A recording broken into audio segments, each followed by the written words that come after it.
What's up, nerds and geeks? My name is OMG, WTF, LOL, FTWBRB. Welcome back to more IWC, the show where you guys get to help me just book the craziest things we can possibly think of. I mean, we got Pokemon, so we're doing pretty well. Had a couple of people here to help me book this episode of Who Booked This Shit. This is the same day as the previous episode. So we had the Who and Connor Witten 619 here to help us book here tonight. And I think that's it, right? Oh, Fadgwint's been here as well. And yeah. So you want to know who booked this shit? We booked this shit. And we're going to jump right in on this. Our first pay-per-view event that probably will do pretty bad. I don't think it'll do bad, but Comcast and Fight Network are showing it, so I think that's going to go over great. We open up in the pre-show with a big Brad Boski making his way down to the ring. Brad Boski is infatuated with Darth Vader after their scaffold match. He's just infatuated with her. He wants her. He needs her. He's got to have her. He wants to show Darth Vader his lightsaber, which leads to Darth Vader, grabbing the lightsaber a little bit, looking like she's into this, and then she just grabs it in her hand, which leads to Brad Boski like, okay, and we lead into a matchup between Brad Boski and Darth Vader, courtesy because of Connor Witten here, exclusively because of him. He came up with this. We go into said matchup, which gets a 22 E-. Not only are the crowd against Darth Vader, but apparently Darth Vader and Big Brad Boski, just don't click. They made for an awkward bout, which is unfortunate for them. Would have been a nice couple. Vader beats Brad Boski with the force choke pinfall, whatever you want to call it, 7 minutes 23 seconds later. Vader with a 19. Brad Boski with a 23. So we move on to our next pre-show match, which gets a 24 solid E rating here. Mikey Whiplash looking to keep on his winning ways, but unfortunately for him, Dad doesn't help him tonight in his match with Glacier, as Mikey's looking good. Out comes Mikey Whipwreck, his stepfather, and of course Whiplash is like, Dad, what are you doing out here? Come on! I'm in the ring with Glacier. God, can't you see him in the ring with the Legend? It's a big opportunity! And all that, and then he turns around to get kicked, or get the cryonic super kick from Glacier to pick up the victory. Face the greatest legend of wrestling history. God! Glacier picks up the victory off his game tonight. Mikey with a 31. Glacier with a 12. We move on to... Wasn't there something in between these? I thought there was. I don't know. It looked like there was for a second. The main event of the pre-show, taking the 4 upper mid-carders who didn't get used on the show. Solid 46D here in a pre-show bout that had subpar wrestling and little heat to it. Eddie Edwards, the gambler Eddie Edwards, alongside Alexis Nevada, so I imagine maybe she helped a little bit. Going over Kami Dreamer, Low Key, the piano player, and the priest from the Middle East, Sabu. In 12 minutes 54 seconds when Edwards goes over Kami Dreamer with the Die Hard Driver. Mikey Whiplash is the king of angsty teens. Kami was really off his game here tonight, bringing in a 36. Eddie Edwards with an impressive 54. Low Key with a 49, and Sabu with a 32. Weakest of the match.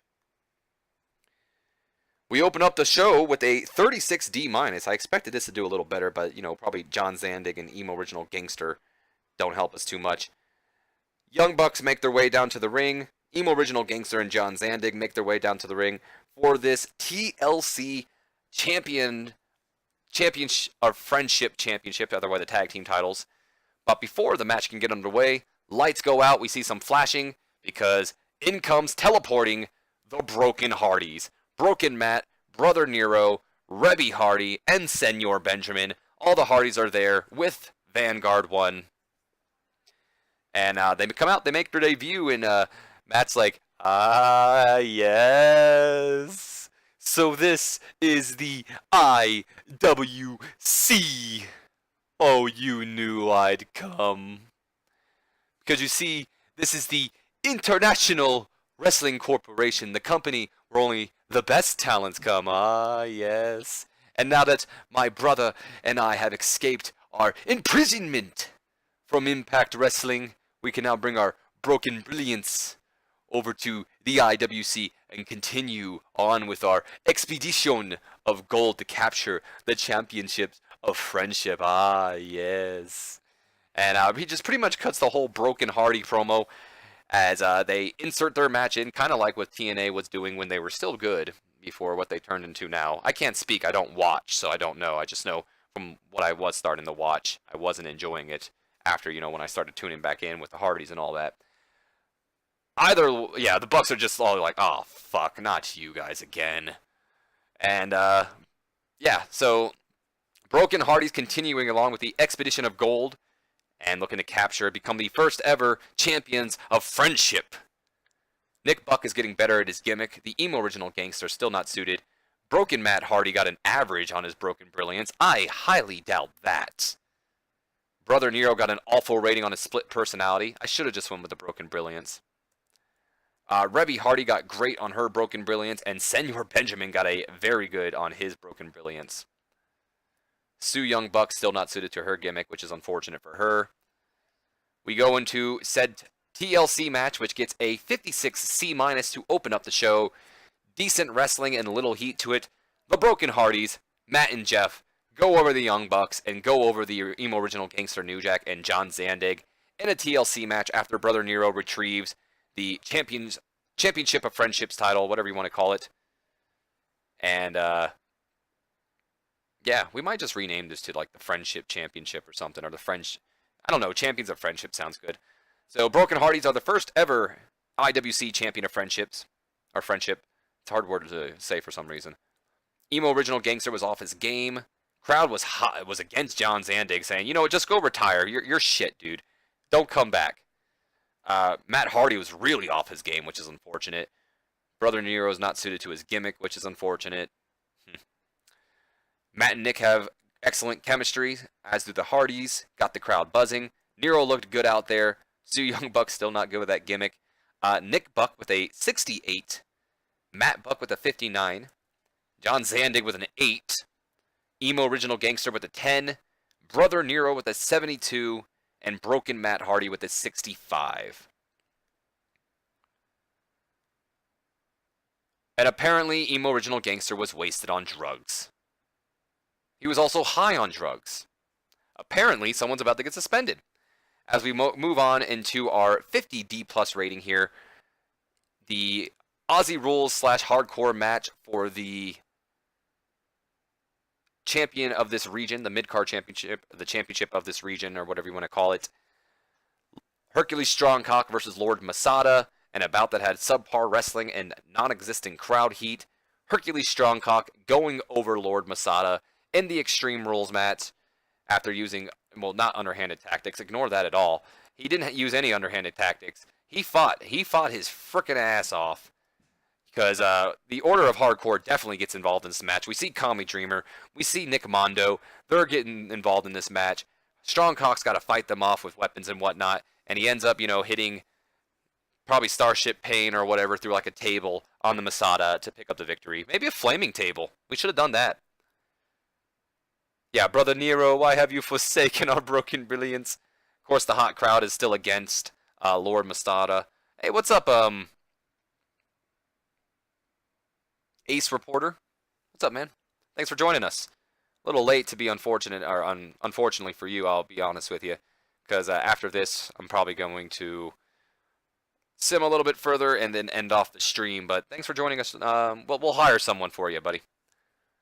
We got some developmental people, so stick around after the show because we're going to be hiring a couple more people. Oh, the Who 87 followed us. I guess my notifications aren't working. Call you Porter? What's up, Porter? Have to, fix that notification thing there, but either way, Masada was off his game. 22 in-ring performance for Masada. Strongcock with a 60.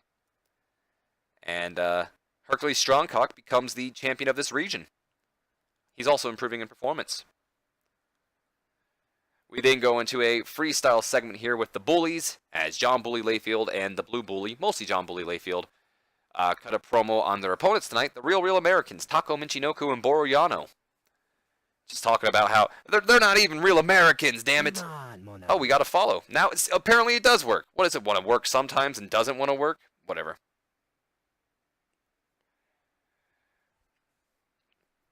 I don't care. Either way, I'll get the notification in a couple of seconds to see who followed. But thanks for the follow either way. I'm assuming it was probably Uport.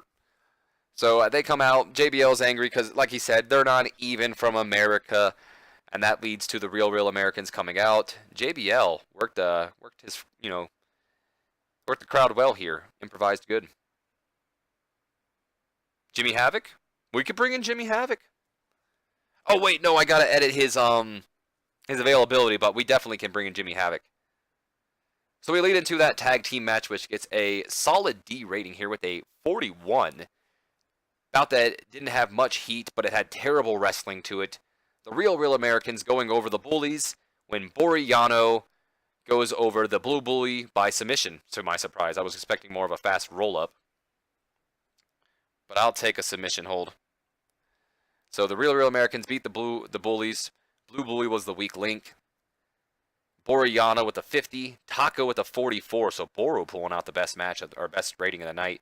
JBL with a 40. And I keep calling him Bull. Blue bully with a 14. We might have to bring in Bull James and have him team up with JBL when JBL eventually turns on the blue bully, because it's going to happen eventually. Borillano's improving in performance. JBL not happy with the blue bully tapping out. We don't tap out to, foreigners. Starts beating the shit out of his tag team partner before, leaving him in the ring. I don't know if this is the end of the bullies, but JBL's not happy with him. Oh boy, this didn't bad. 28 or 29 E rating, and about that had terrible wrestling and non-existent crowd heat. Silver Surfer going over Sami Callihan in an Extreme Rules match after we had a quick fast ignore this. This is not a fast count by Justin King. So the way I'd imagine it is, as me and Connor, pointed out earlier, Sami Callihan is currently working through an injury. So we played the injury to our part. Oh, but yeah, JBL, total bully. Played it to our part, and the referee, Justin King, was like, I'm sorry, my man, I got to call it. You're too injured. I can't, I'm not going to have this happen, pretty much. So he calls the match, which, due to forfeits, or due to, no longer can win to compete, Silver Surfer becomes the champion, or the death penalty, whatever you want to call it. He has the death penalty either way. These champions make it hard to actually call them champions. The crowd was not happy with the overbooking, so we probably won't do, what the hell was it again? A Mayhem match ever again. But Sami Callihan, slowed by his injury. The chaos of the match helped hide how bad Silver Surfer was performing. They were hot against Silver Surfer, chanting for him not to come back, so I doubt he's going to be champion for long. Sami with the 39. Yeah, it's pretty bad, but that's IWC for you. And Silver Surfer with a 19. And then Sami Callihan just beats the shit out of the referee for calling the match. He's angry that the match was called. Justin King got an above average on his staff member gimmick. That's funny. So we go into our 40 D- here as out comes Team Cockett, Joey James, Jesse LeRae, and El Toros. They come out, they're mocking Misty May, saying that she doesn't have any friends. Here it is, where's your friends at? Where are you at? Out comes Misty.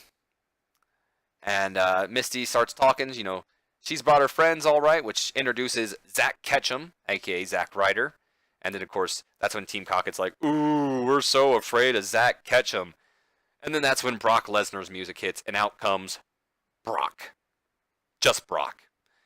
And that's when I imagine Joey James and Jesse LeRae, and you can't really see El Toros' face in his mask, but imagine their eyes just almost pop out of their face, and they're just kind of like, oh shit. That's Brock Lesnar. So Swogglesore, even though he's supposed to be with Team Cockett right now, apparently still helped Missy May during this segment. Zach Ketchum got an awful rating on his Pokemon trainer gimmick. Brock Lesnar, though, he got an average rating, and he's getting better. So, there you go. We go into the matchup here, which gets a 58 C-. In a poor match, Team Pokemon, Missy May, Zach Ketchum, and Brock going over Team Cockett after Misty May defeats El Toros. Not with the Skyward Suplex. Call it, whatever you want to. I don't want to call it a Skyward Suplex. We're going to say by pinfall after Brock killed him. Imagine Brock hits El Toros with the F5, which, leads to Joey James and Jesse kind of like not sure if they want to get in the ring while Brock just kind of stands there and lets Misty May get her revenge. And, gets the win for their team. So there you have it. They got Swogglesaur back too. I probably should have put a celebration angle after this. No, they didn't get Swogglesaur back. Jesse and Joey leave with Swogglesaur while El Toros pretty much just gets murdered. Joey James is getting better at his gimmick. The crowd was not into seeing El Toros wrestle, which is a shame for him. Brock looked excellent out there. He got an 89 in-ring performance. Zach Ketchum with a 38. Misty May with a 35. El Toros with a 40. So even though they aren't happy with El Toros, he still did pretty good. I wonder what determines if, the crowd likes him or not. Jesse got a 38. Joey got a 35. And I'm not going to say that ends off the feud because technically they still have Swogglesaur. We move into a 52D+ rating here. A match personally booked by the Who 87, the creator of this database. First Blood Steel Cage match between EC3 and how do I not get sued by Pokemon? I don't know. Pokemon are just like, what the hell, dude? They're totally using our characters. Nintendo is just, hey, what's up, Ja Rules? Welcome back, man. So EC3, of course, the man who hates IWC and his cousin IWC, takes on IWC's hired gun, Pete Gunn, in the first ever First Blood Steel Cage match, a Who 87 original. Poor match here. Pete Gunn goes over Ethan Carter III by busting him open after Ian Williams Carter comes in and slides in like a steel post. Or not a steel post, he attacked Gunn, my bad.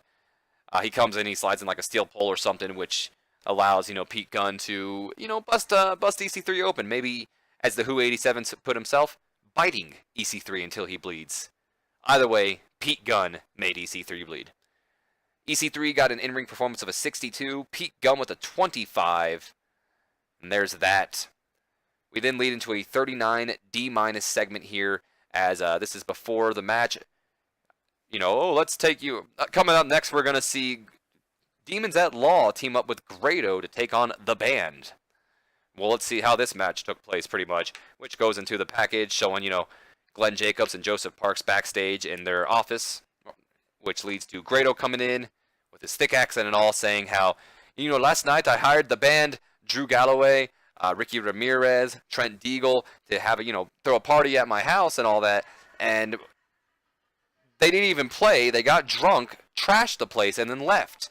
Now he wants to sue them, which the Demons at Law take the case because, well, they're Demons at Law. So we're on the case, but grabs Grado by the shoulder. You're coming with us. And 6-man tag match, which gets a 48D+ here and a poor match. The Band, Drew Galloway, Ricky Ramirez, and Trent Deagle going over the team of Grado and Parks and Jacobs Demon at Law after Drew Galloway defeats Joseph Parks with the Claymore kick. Both Glenn and Joseph are getting better at their lawyer gimmicks. Grado's still not suited to his. Trent Deagle with the 39, Ricky Ramirez with the 41, and Drew Galloway with the 47. Grado with the 34, Joseph Parks with the 47, and Glenn Jacobs with the 50. Pretty much. I'm surprised the game had Joseph Parks go under and not Grado, but whatever. And that leads us to our main event of the night for the IWC Champion of the Earth Championship. We go to Chris Hero Man versus Matthew Riddler with a 50D+, and about that had subpar wrestling and little heat to it. Chris Hero Man and Matthew Riddler going to a time limit draw for 15 minutes. The match had a 15-minute time limit, goes to a time limit draw. We don't have a champion. Matthew Riddler, still not suited to his gimmick, was visibly tired towards the end as well. Hero Man with a 62, Riddler with a 24. That leads to IWC coming out and saying, that's not how it is. We're going to have a champion here tonight. Let's restart the match this time. No disqualification. And we go into another. The matches restarted. 52D plus here. Decent wrestling and little heat. Matthew Riddler going over Chris Hero Man in an Extreme Rules match after 4 minutes 38 seconds because they just competed for 15, so this is like another 5 minutes on there. Following interference from his tag team partner, the other half of the Villains, Marty Scurll, which leads to Matthew Riddler becoming the first ever champion of the Earth. Chris Hero Man with a 64 this time, and Riddler with a 32 this time. Hero Man's improving in performance as well. We end off... Damn it to hell, that's not what we were supposed to end off with. So, to my surprise, our popularity in 7 regions increased, but it did lose us popularity in 11 regions, which is a shame.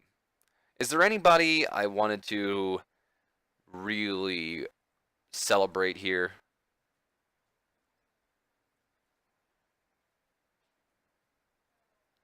I know the Hardys had a really good match. Who had the best match of the night?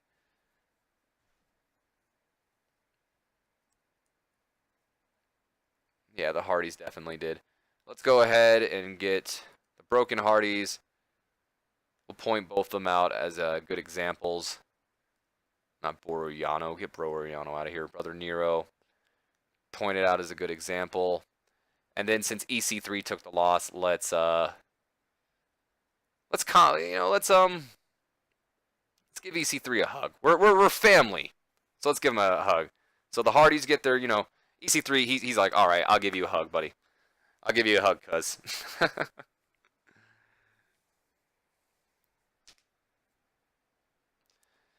think the only champions that we have now that are actually good are the Hardys. Riddler's not bad. He just gotta build him up, I feel.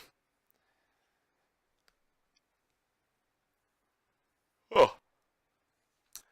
That's going to do it, though, nerds and geeks. I hope you guys have enjoyed this episode of IWC. If you have, do me a favor. Leave me a comment, like, and subscribe down below.